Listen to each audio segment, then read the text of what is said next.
Welcome to Talking Comics, where we are bagged, boarded, and pre-recorded. I'm Ryan. I'm Sean. Thank you for tuning in once again. This is podcast 11, I think. Yeah, we did 10 last week. The Flashpocalypse. Yes.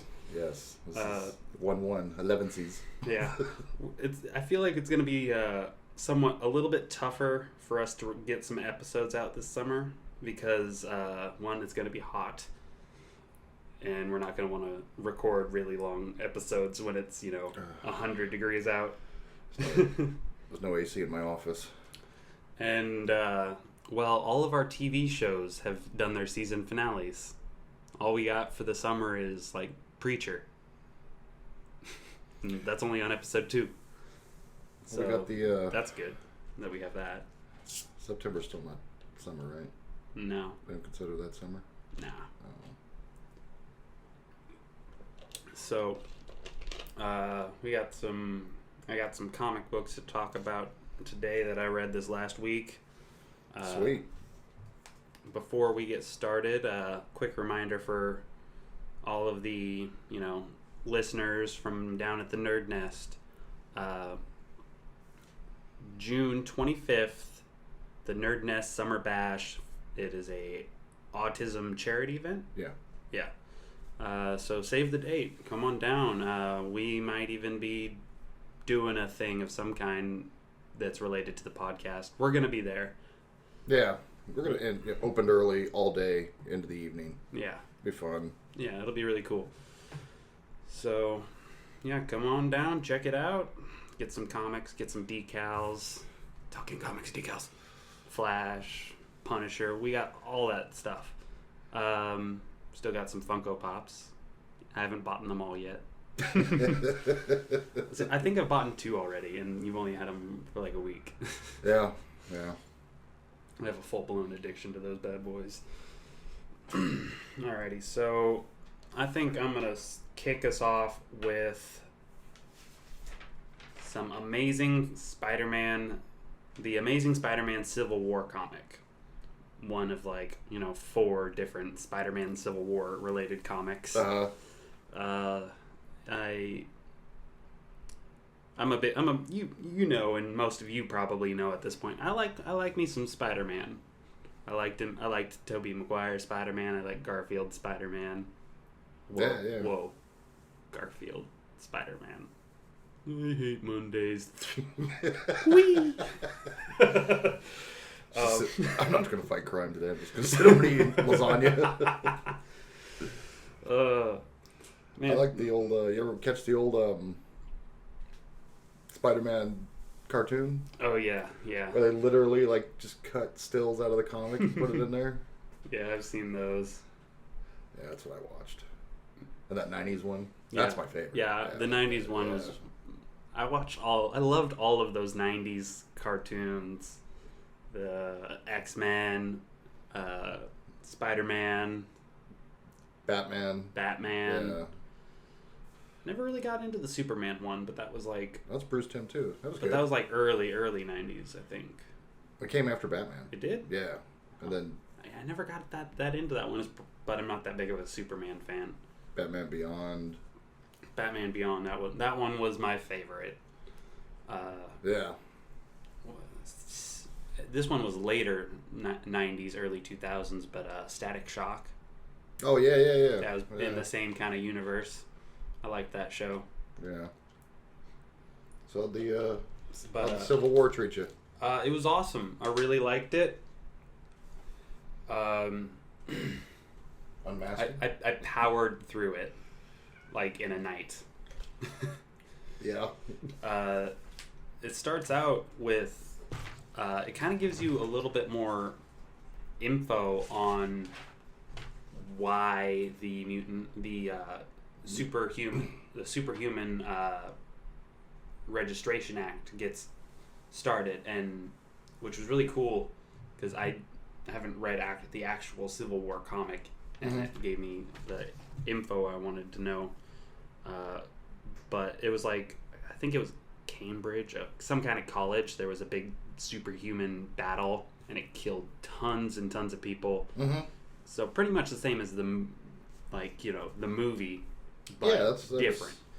Oh, excuse me. And so it starts out with Peter and Tony on a private jet heading towards there, and Tony's like, they're talking back and forth.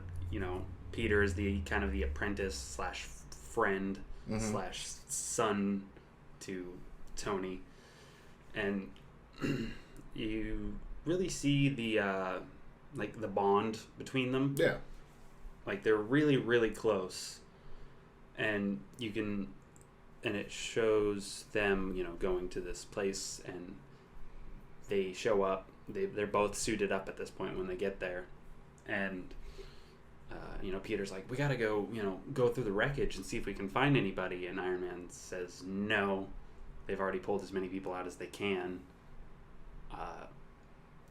These people don't want our help right now. They're all, because everyone out there is looking at them with disgust and hate. Because even though they weren't the ones that caused this disaster, they're getting blamed for it. Yeah.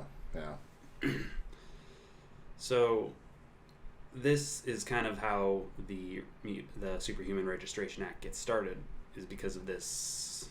Basically, I can only really compare it to, it's like a combination of 9/11 and the Columbine, because the huge destruction at a school. Excellent point. And they see a helicopter flying over, and and since Iron Man tells Spider-Man, or the Iron Spider technically, because he's in the Iron Spider suit, which looked really cool. We're not gonna do anything. We're just here to look and observe. Then Spider-Man says, "Then why are we here?" Well, we're here for the same reason he's here, and he points up, and there's a helicopter. It's the presidential helicopter. He's there. He can't do anything, but he's there to see what is going on, to observe the situation. So this is all kind of what kicks the Registration Act into gear, and the next part is Tony explaining to Peter what's going to go down, what's going to happen. Tony's already on board, just like in the movie. He's already on board with this. Mm-hmm. He's registrating. He's going to lead the task force, for rogue heroes and villains who won't register. And he's trying to make sure Peter's got his back, that they're going to be on the same side. And of course, Spider-Man, Peter Parker wants to be on Team Iron Man, but this whole registration and then hunting down other heroes isn't quite what he signed on for. Yeah, he's like, wait a minute. And he's worked his entire superhero career hiding his identity. And this is years of him being Spider-Man. His wife, Mary Jane, knows. His Aunt May know at this point. And he's talking to them. And, this comic as a whole was a really awesome experience. It was an awesome read in general. But so he kind of gets talked into registrating and unmasking, because Aunt May says, I want everyone to be as proud of you as I am. Mm-hmm. Proud that this boy took on the world because he had the abilities to. Yeah. With great power comes great responsibility. The weight of the world on his shoulders. Right? Yeah. Just fighting for the little guy. Little guy fighting for a little guy. So they do the big unmasking. He gets talked into it, and he doesn't really want to. Yeah, he's checking his bank account to see how much he himself has, not in his joint account with his wife, because he's planning on running away, and he gets talked into going. So he does the big unmasking. My name's Peter Parker. I've been Spider-Man since I was 15 years old. He's a child. Yeah. There's a huge uproar. after the unmasking, he is being sued by the Daily Bugle. Yeah. For $5 million. I was wondering if you were going to bring that up. Oh my. I was like, what? I just like set my book down, paced around my room a little bit. I can't believe he's a menace. But so now everyone, all the media is at his door. The other Team Iron Man people like Reed Richards, Fantastic Four that are on that side. Yeah. Because not all of them are on the same side. Are calling him up, being like, "Yeah, it's amazing what you did. We're really proud of you." And the press is at his door. Hey, can we get a quote? Can we talk to you? Can we get an interview? And eventually, he's stressing out, and he sees on the news that Iron Man announces who's going to be on the task force, and Spider-Man, and he says Spider-Man. Yeah. And he's like, what? Huh? Who? What? I don't remember this conversation. Yeah, what? So I need some air. Mary Jane's like, I'll come with you. They go out the back, and they're like trying to talk, and then boom, giant media presence. They're all there taking pictures. Hey, can we get a picture of the young couple? And then this guy in a Captain America shirt comes out. He's like, I'm Captain America's #1 fan. Good for you, I guess. No, I'm his #1 fan. He pulls out a gun, goes to shoot them. And so Spider-Man thwip, hits him with the web. It explodes in his hand. Now he's got a little bit of bad media on him. Yeah. No. This whole... Spider-Man unmasking, at least it's not Tommy Lee. Cam Anderson. The media. But, so, I'll skip ahead a little ways to... He's getting into a fight with Cap during a prisoner transfer. And, Cap is kind of sowing the seeds of doubt during the fight. Like, Spider-Man doesn't want to fight him anyways. Oh, yeah. But he's sowing the seeds of doubt. Like, it's completely different from, like, the movie. Like, there was no doubt in Peter's mind in the movie of Civil War that he was just doing a job for Tony Stark. He wasn't being... Yeah, there was no... Spider-Man. Right. There was no doubt, but he kind of went into it, in the movie at least, with blissful ignorance. Yeah. Like, just... He kind of went into the game without a full deck. Yeah. A full deck of cards. He didn't have all the information. It was just, hey... It's like seeing your two favorite teams play, and, oh yeah, it just happened to be... they asked me to join on one. I don't know how to play basketball. Yeah, but I'm going to. Wait, you mean I can't hold the ball and run? Sowing the seeds of doubt. Yeah, he sows the seeds of doubt. Cap has to make he's getting the upper hand because he's better trained. Yeah. Spider-Man says, one of the things he says is, I've watched this man fight for years, memorizing his moves, and until now I never realized it's not moves, it's just one flowing move.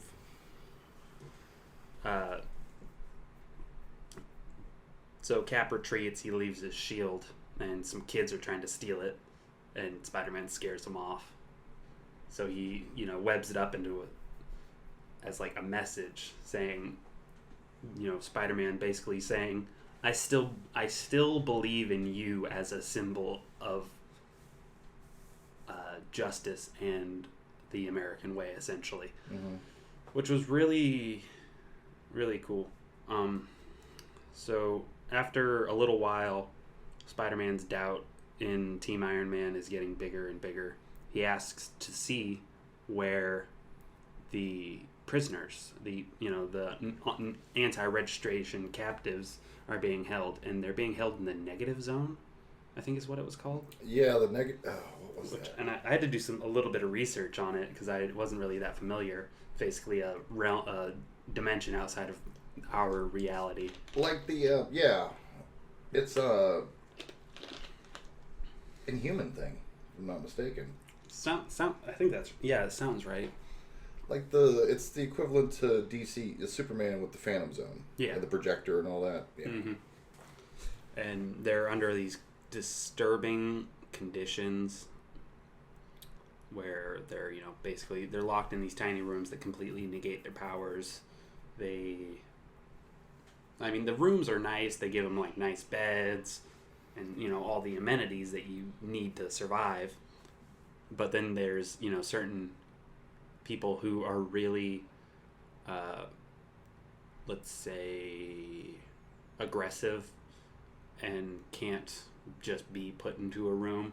They have put these like virtual reality goggles on them, so it seems like they're outside, to simulate, the freedom. And it shows him looking in, and there's like, beautiful flowers everywhere, and you can see just this tiny little speech bubble saying, "Help me." I was just like, oh my god, the rhino.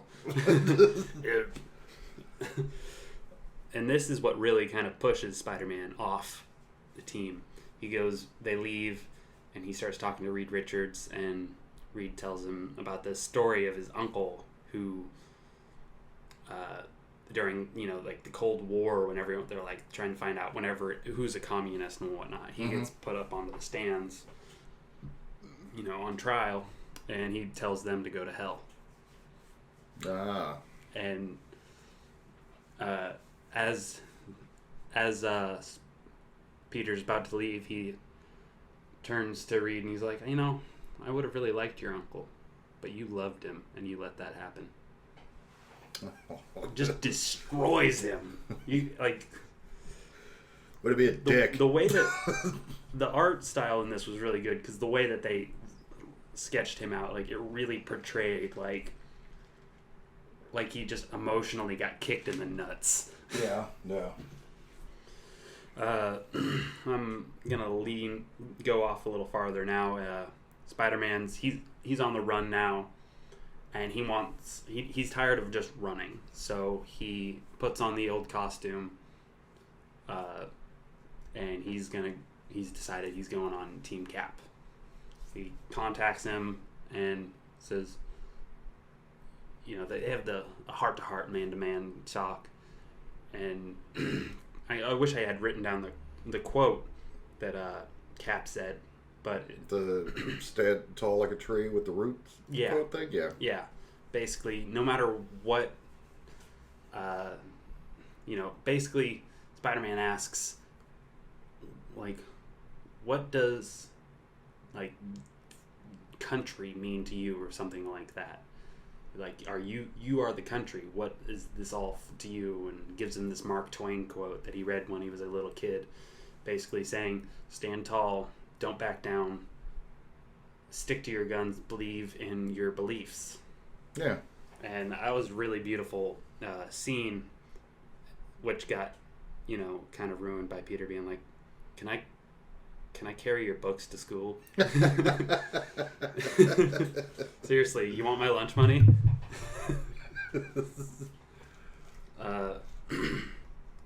But yeah, it was really awesome all around. And as most of you may know,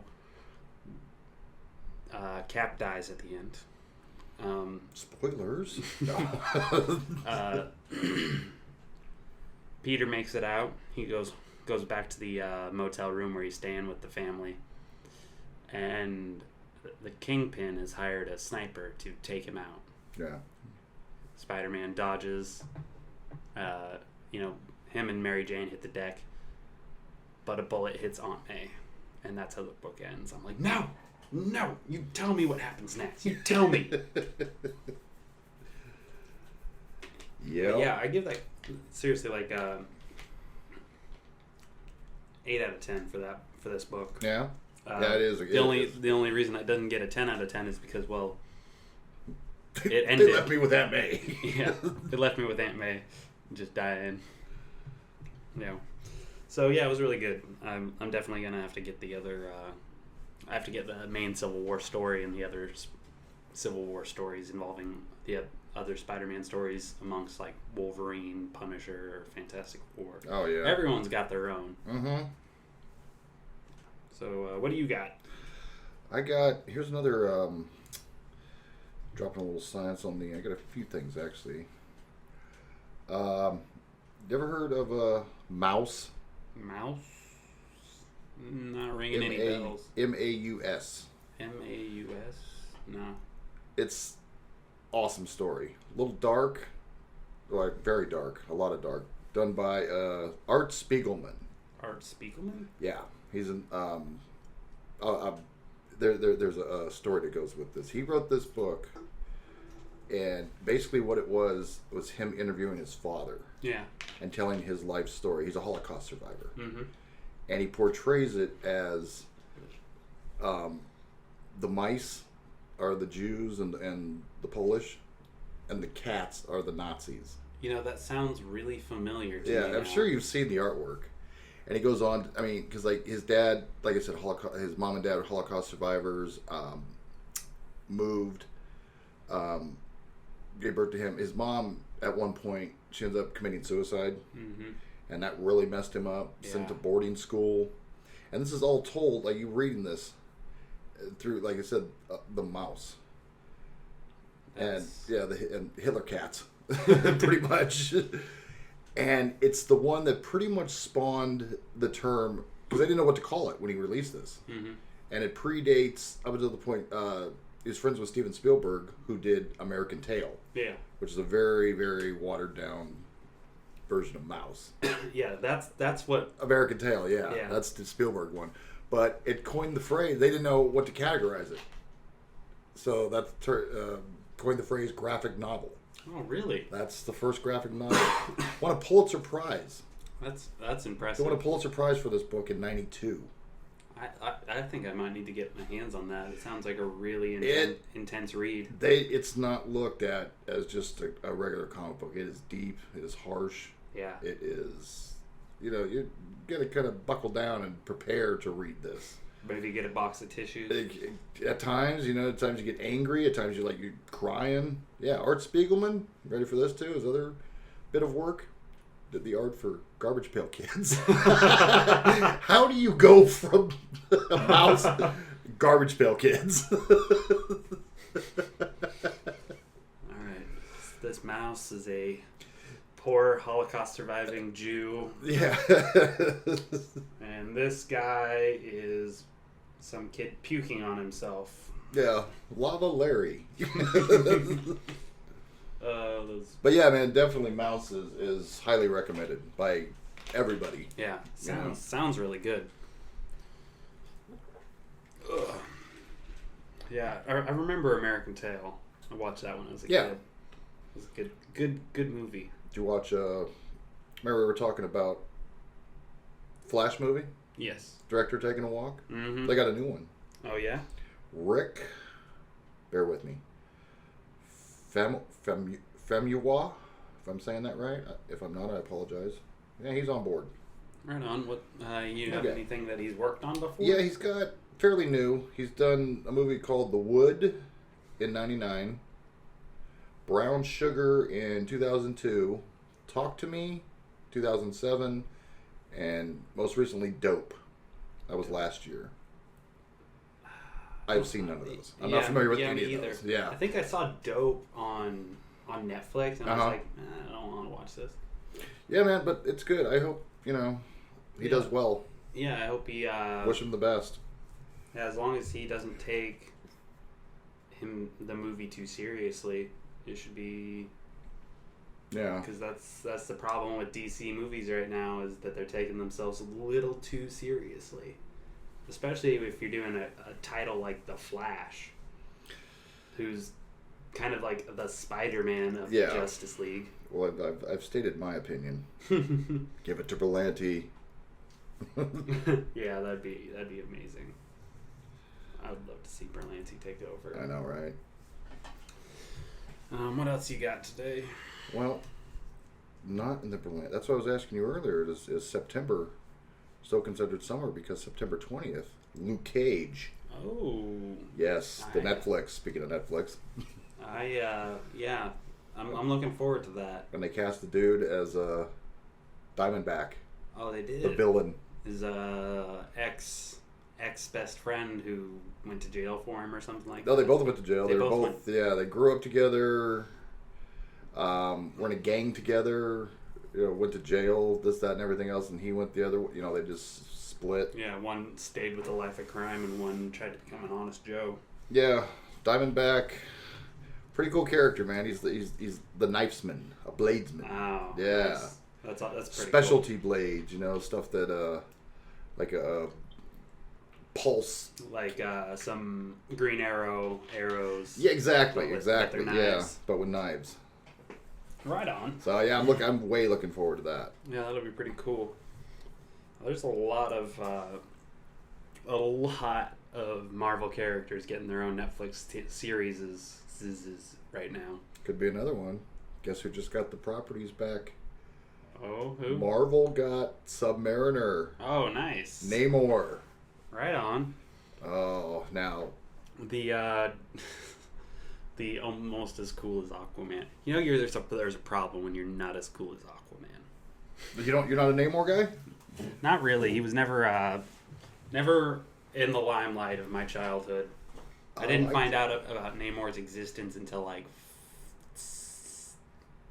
8 years ago when I was playing the Marvel Ultimate Alliance game, where you can play as like half the Marvel, big Marvel characters, and he was one of the characters.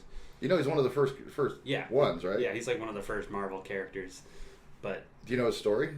Not really. Where he supposed to be, the story goes, Winston Churchill sent a fleet of ships to go to this location, this like ice island type thing in the middle of the ocean, because there was rumored to be the world's most precious commodity, vibranium. Yeah. So they were after vibranium. Didn't find any. So they started mining, like they blowing stuff up and digging, and the tremors were causing destruction. And they didn't know that they were above Atlantis. Yeah. So they send up the King of Atlantis sends up a representative and take a look, and there was like a short little battle ensuing, and they got killed. The Atlanteans got killed by these people. So the daughter of Atlantis comes up. Yeah. Starts make a long story short, befriends them, lets them know, we come in peace. Yeah. Even though you killed, my father's down there ready to beat your ass. Yeah. Ends up falling in love with the captain. Oh wow. Yeah. And stays with them. Meanwhile, the dad, King of Atlantis, thinking, oh, she's been captured or she's dead. Find out. Come up there. So they took her back down to Atlantis. She's with kid. She's pregnant. And Namor. Oh, really? Oh, yeah. Half. So it's kind of the same origin story as Aquaman. Way before Aquaman. Atlantean. Well, they do the... Yeah. And then he goes and does the fights with the... releases crack. He can fly. He's the first one that's labeled a mutant. Yeah, I was just going to say that. He's the first documented mutant. He's fought along, the original Human Torch. Yeah. The new Human Torch, and then he disappeared for the longest time. He got a fight, there was a Kraken or something. Yeah. Fought then, lost to the sea, and gone forever. Yeah. Books weren't doing very well. Flash forward to the 60s.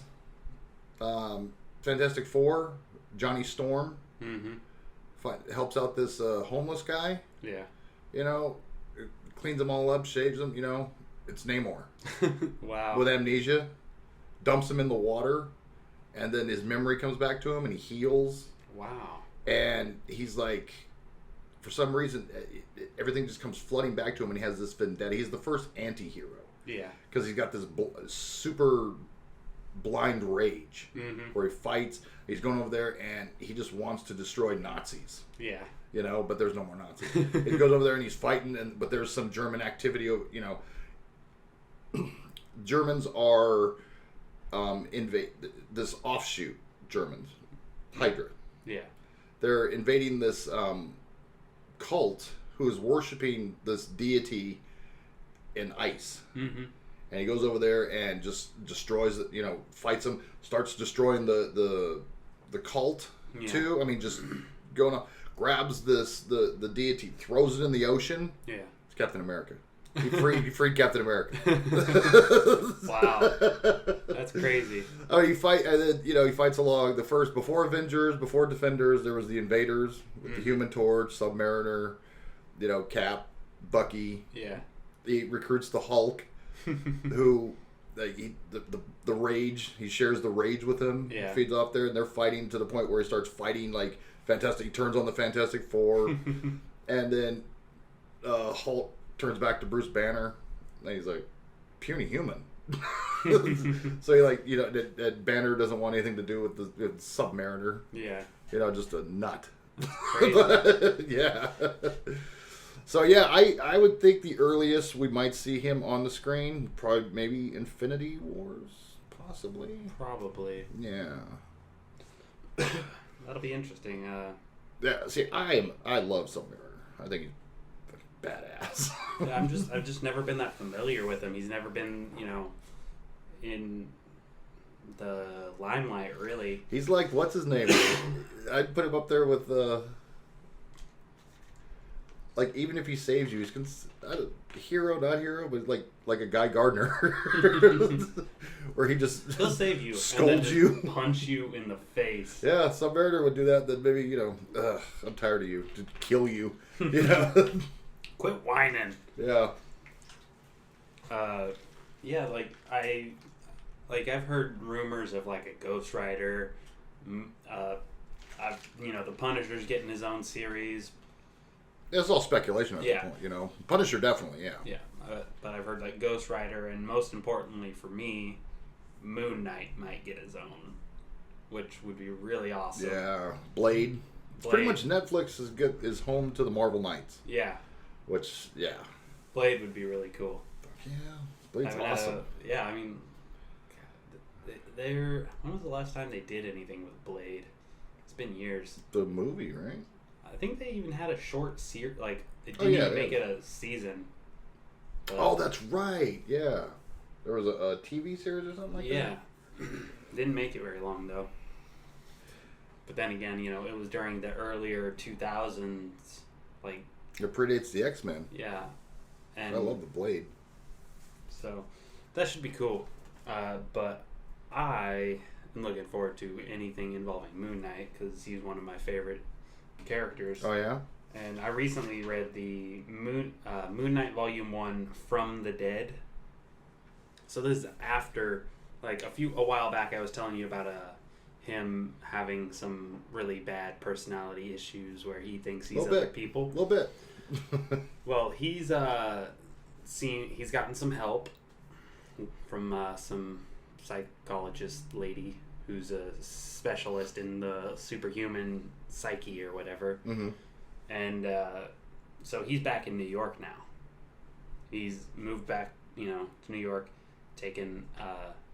and he is now a private investigator, consulting detective for the NYPD, who decided to go by the name Mr. Knight. Okay. Instead of, the cape and all that stuff, he wears a white suit, and it looks really awesome. Like a suit? Like a button-up? Yeah. Oh, okay. Like classy suit. Black mask type suit? Kinda. Okay. But it's a white mask. Right. No, I'm just black. Yeah. No, yeah, I know who you're talking about. Okay. I'm following. Yeah, it was really cool. And after this, initial investigation, where they kind of introduce Mr. Knight as a persona of Moon Knight, it cuts to him talking to the doctor I was just talking about a moment ago. And she says, well, you don't actually have dissociative identity disorder. When you died in Egypt, your mind became possessed by the spirit of Khonshu, the Egyptian moon god. So they just threw how many years of him having DID out the window. And they're like, we're going to make it weird. Okay, a bit weirder. Yeah. But at the same time, it kind of, he seems a lot more stable. Mm-hmm. He's not cutting dudes' faces off in this one. Okay, progress. Yeah, it was really a cool story. Each like volume chapter was kind of like a short detective novel. Oh, okay. Which is really cool. Yeah. I totally dig that kind of stuff. Like, he's become more Batman-like. Yeah, Moon Knight for me was like, we were just talking about Submariner for you. Yeah, like... No, the basic type stuff, but just never dove in. Yeah. Fell down the rabbit hole. But yeah, the stuff you've let me read, that's pretty cool. Yeah, he's hardcore. He's making Punisher kind of look like a pussy. Whoa. That'd be cool if they springboard him off the show. Yeah. The Punisher series. Bring in Mark Spector. Mm-hmm. That'd be awesome. You lost your family. I lost my life. Yeah. That'd be awesome. But yeah, he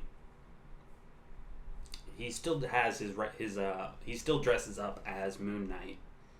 And they changed his costume a little bit too, which it looks really cool, way better this way, because it's black and white instead of just all white, and he's kind of got this like Kevlar like black like around his rib cage, and then just like a triangle on his chest where the crescent is, and it looks way better than the old version in my opinion.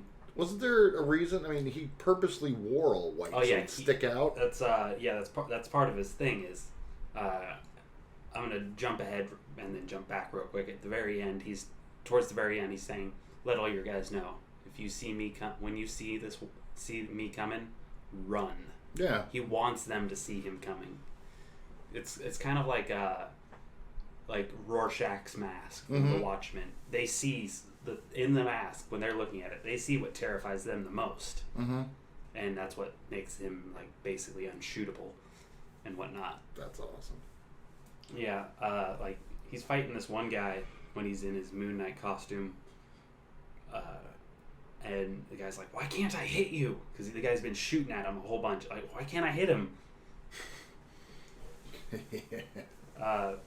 And he's fighting like. He's for the very first time, he's completely alone. In his past, books and whatnot, he's had a girlfriend, like in the one I lent you, the girlfriend, his pilot, they're all gone. It's all like remote controlled piloted now. Like, were they ever there? Oh, that's a good question. There's this one part where there's a policeman who is jealous of the respect that Mr. Knight gets. So he takes out a personal vendetta, gets fake SHIELD credentials made up, and he's going around asking people, "Hey, I'm an agent of SHIELD. What can you tell me about Mark Spector?" That ain't gonna last too long, you think? And meanwhile, this policeman's training himself, getting stronger. He's throwing black darts at a picture of Moon Knight. He is going to take on the persona of the Black Spectre, one of Moon Knight's. Oh, really? Yeah. Oh, okay. Enemies, because he wants to kill him and become a vigilante himself, so he can get the respect from his superiors. Oh. And meanwhile, this guy's starting to, get a little off balanced in the head. Kills his wife. Mr. Knight works alone, so do I. And he throws a dart at her and kills her. Gee. Okay, yeah, there's a little bit more there than just jealousy. Yeah. And he, places some bombs because he knows that Mr. Knight's limo is going to go down a certain road. Places some bombs on a bunch of cars. Not all of them go off. He's like, well, doesn't matter. I got him anyways. And then Moon's sickle comes out and like hits him and knocks him down. Like, the difference. He rips off the mask. Like, who even are you? Like, you're nothing. You know what the difference between me and the old Black Spectre? He wanted everyone to love him. I don't want anybody to love me. Everyone that loves me dies. Jesus. So emotional. My voice is starting to crack. There's one of the stories in there was kind of weird. It involved punk ghosts, like from like the 80s or whatever. Okay. When the punk rock was really big. Oh, I'm very familiar. Then there are these ghosts, and he's like, all right, these are the guys that have been terrorizing the city. He gets out of the limo. He's dressed as Mr. Knight, ready to fight him. He goes to punch, goes right through him. Oh, shit. Then he gets this shit kicked out of him. And he goes back home, and he's like, what was wrong? And he starts talking to Khonshu. Oh, okay. And he's like, Khonshu says, you have all these things to fight mortal men. Why wouldn't you have something to fight a ghost or something along those lines? Yeah. And he's going through his old stuff. He's like, I don't remember buying these. And Khonshu says, maybe you weren't supposed to remember. So that means Khonshu is taking over his body and making him do stuff without him remembering. It's nothing more at this point than just a vessel. Yeah. Okay. A vessel, and like his, the reason Moon Knight exists as the body for Khonshu, the Egyptian moon god. Khonshu, the Egyptian moon god, is the protector of travelers in the night. That is what Moon Knight does. Mm-hmm. So he goes out at night, and like in one scene, he has to get this girl who's been kidnapped. So he says, you took someone who traveled. You kidnapped someone who travels in the night, holding the blade to the guy's throat. Tell me what I need to know. This is my, when you attack someone in the night, they become my problem. Oh, wow. So it was really, really cool scene. He's a total badass. He says to one guy, tell me what I want to know. He's holding this giant, scimitar type sword to this guy's neck. I took this from a guy who tried to hurt someone that was close to me. I hear he still pisses out parts of his ribcage when he goes to the bathroom. So don't make me angry. Yeah. I'd say this title is really, this book series, because there's a couple of other ones from this part of the series, is good for new fans and old fans alike. Okay. The art style was fantastic. A lot of really awesome sketch work. Who does it? I think it was Declan Shalvey. I think that's how it's said. He's worked on Thunderbolts, and he's done some Deadpool and 28 Days Later. Yeah. Which is really cool. But yeah, it's a really awesome book. I definitely recommend it. This one I'd give a 9 out of 10. Oh, really? Yeah. No Aunt May getting shot at the end of this one. the pacing was a little weird. Story was kind of hard to follow at first, but each individual issue inside this trade paperback more than made up for that. Okay. So I definitely recommend it. I'm definitely going to be getting the following volumes. Nice. What else do you have to add? I got a couple more things here. I'll save the really good one for last. All right. I just watched something called Outcast. Outcast? It's a Robert Kirkman novel. Oh, really? Robert Kirkman, Walking Dead, Marvel Zombies. Right on.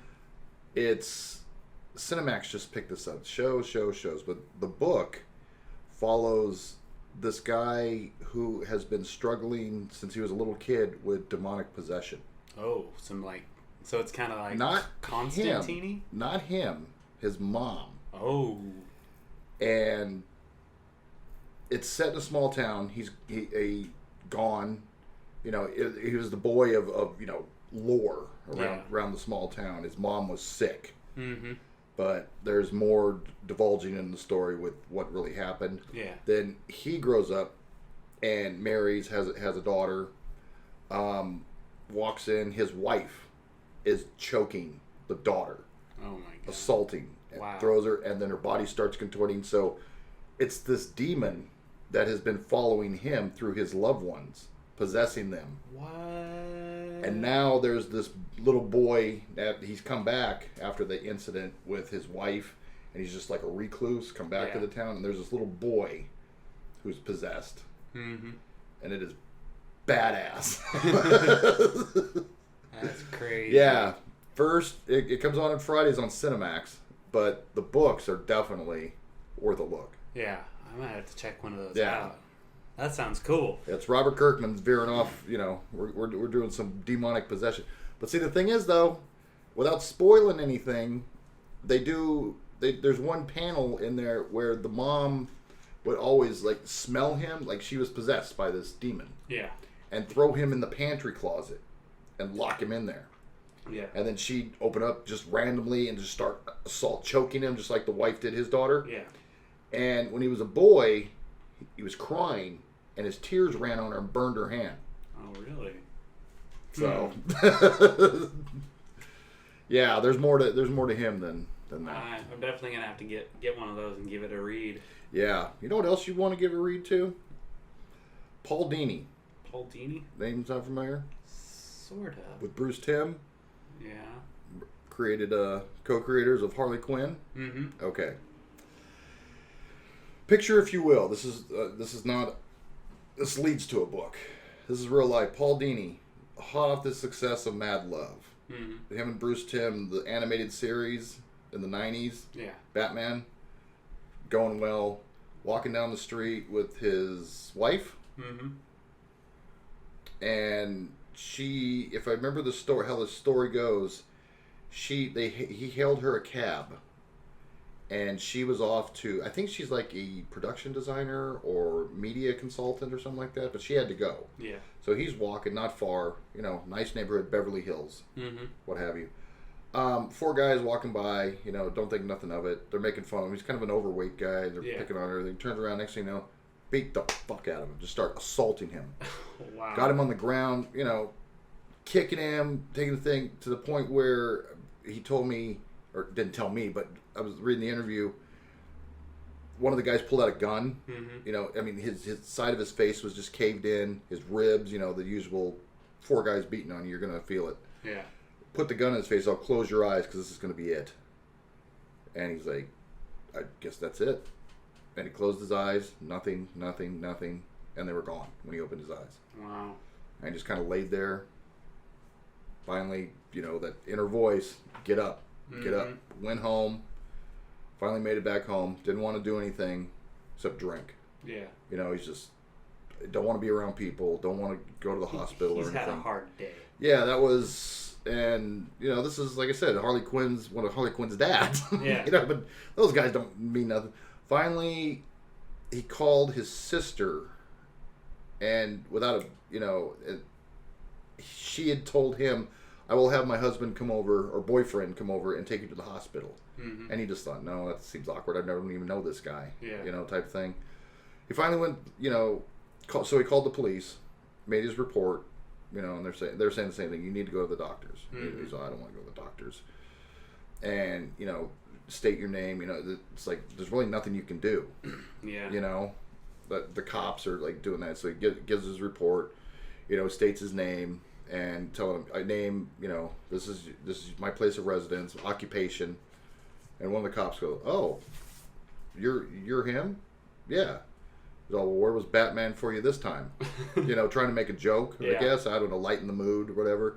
But he just, at that time in his life, he just, he was like just emotionally scarred. Yeah.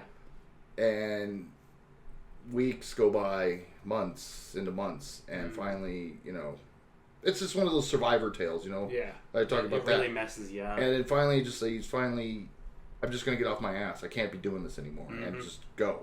Yeah. And he started writing a book called Dark Knight, A True Batman Story. Oh, really? Just from that one comment from that cop.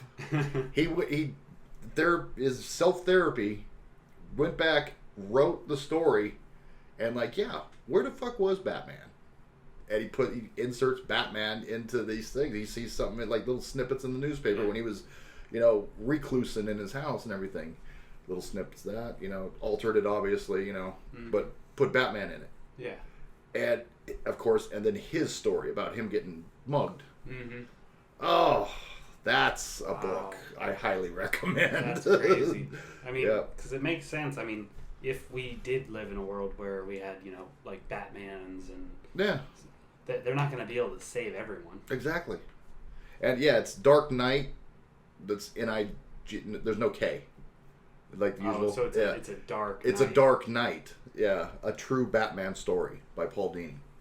Yeah, that's definitely...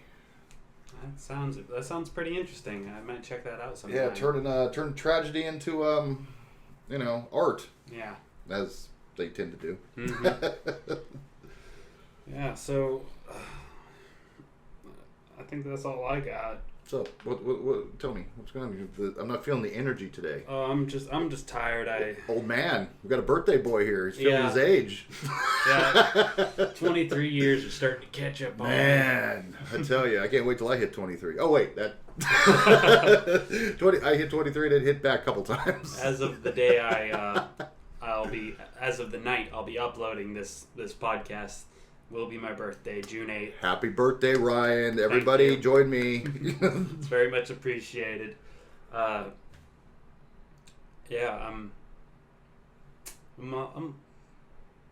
with doing this podcast. I think this is going to be, I think 23 is going to be a good year for me because of this, working on the podcast, being able to read the comics, and talk about it to people. Yeah.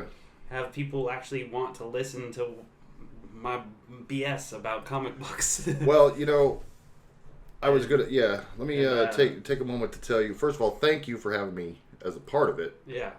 It's been a pleasure. We were talking about it before. I want to tell you a story here since, Paul Dini, God, I'm just like Mouse Paul Dini. Very serious day. I interact more with people who listen than you get a chance to. Yeah. Just because I have the shop. I had this gal come in, and we're chit-chatting about stuff, blah, blah, blah. She just moved here, doesn't know anybody, looking like board games, huge into D&D, and I was telling her all this stuff here. Mm-hmm. And she seems really happy, have the conversation, didn't think twice. She came in again recently, and she had said that apparently her and her husband moved because they were having family problems. Mm-hmm. She had apparently they lost a baby. Yeah. They were expecting. Oh wow, that's rough. And so they wanted to relocate, start fresh, but just depression. Yeah. And you can't tell, I can't wrap my head around, depressed, but it's out there, and she had said, started looking at things, and after talking to me, I told her about all the stuff like that. She started listening to us because she was thinking about ending her life. Yeah. And said, it was so funny, great, and everything. Now it inspired her to maybe do something. I want to do a podcast. Right on. And she's going to do like a D&D type theme podcast. That's awesome. And I'm like, see, it just, you could do it. Yeah. Anybody could do this.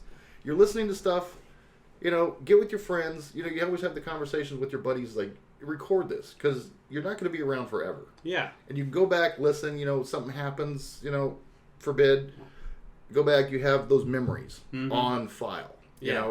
How many times have any of you listening right now listened or listened to a podcast or a radio station or watch TV, and first thing you say is like, "I'm smarter than that guy. I'm more talented than that guy." You probably listen to this right now and thinking the same thing. Go out and do it. Yeah. Don't be afraid. I mean, I've had over the years I've had multiple things that I've wanted to do, and I always put them off. Yeah. I'll do it another day, and I never got around to it. And you kind of gave me the kick in the ass I needed to get this podcast up and going. Yeah, it's like you get rid of all those people, the why people. I call them the why people. Yeah. Why? Why would you want to do that? Why? All it takes. One person. Why not? Yeah. Let's do it. And, I mean, my friends have always supported me, but I never supported myself. And so I've always kind of been negative, and, doing this has really helped me. And for, you know, you listening, just do it. And, you know, hearing a story like you just told me, you're a superhero, sir. It warms my heart so much, like, to know that we have helped someone like that. That's one person, man. That just rocked my world. You know, like I said, I get to interact. I have the opportunity to interact more. But this is your deal. I mean, like I said, you're the superhero. I'm your Alfred. Here's what happened today. Master Gibson, would you care for your brandy in the den? But yeah, like hearing a story like that really makes doing this really worth it. Oh, and to answer the other person's question too, the reason I say have a day is because I don't want to obligate myself to say have a good day or a bad day. That's up to you. Yes. So the main thing, you know, if you have something you want to do with your life, if you want to write, if you want to draw, just go out and do it. Yeah. Make every decision you make from that point on, when you decide I want to do this, make all your decisions, you know, lean towards that. I remember once upon a time back, you know, mid-80s, I met this guy, huge fan of metal music, all right? Late 80s, early 90s, he wants to do a band. So, okay, I told him, you're a bass player. You're a bass player. I don't even know how to play bass. Never held a bass. I don't care. You're a bass player. That's how you have to think. You're a bass player now. Yeah. Just keep going. Saw this motherfucker. And, yeah, it's really cool. I'm probably gonna, we're gonna start having guests on here pretty soon. So you're gonna be meeting a couple of our friends here soon on the podcast. And yeah, I'm really looking forward to what we are gonna do, you know, with this. I really want it to grow. I want it to become a business, and I want it to keep being fun. As long as it keeps being fun, we're gonna keep doing it. It ain't a job. Yeah. Man, you ain't getting any younger. Birthday boy. Sean actually just gave me an amazing present, and yeah, thank you a lot for that. Oh, absolutely. I think that's about all the time we have for today. So, you know, check out some of the stuff we've talked about today, and you know, go out and do your thing. Make your hobbies, you know, a regular thing. Just do it. As long as you're not hurting yourself or others, if it makes you feel good, do it. Yep. So we will see you next week on another podcast for Talking Comics. Have a day.